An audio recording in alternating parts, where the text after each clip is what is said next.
Okay, so we're back together again in 688. I just wanted to touch base with you because I think that there's some current events that we really need to make sure that we address.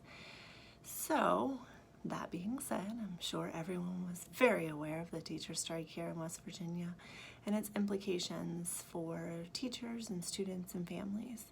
But what I really want to talk about is not the fact that they stood up for their rights and that they received a 5% raise, but what happens when we return to school on that Wednesday? What happens when our students walk back into our classroom, and how do we address that?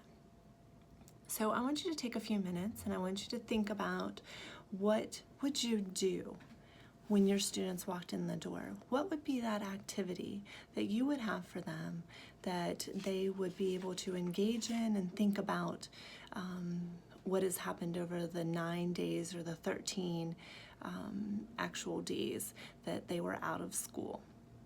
So I want you in your discussion post to not only address what your group leader posts, but also to discuss what kind of activity would you do. Would it be an advocacy activity? Would it be a discussion activity? Would you engage with stories or books?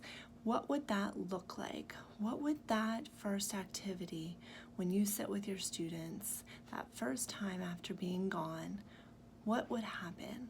I think that's really important because that sets a tone for what has happened previously and what's to happen to come.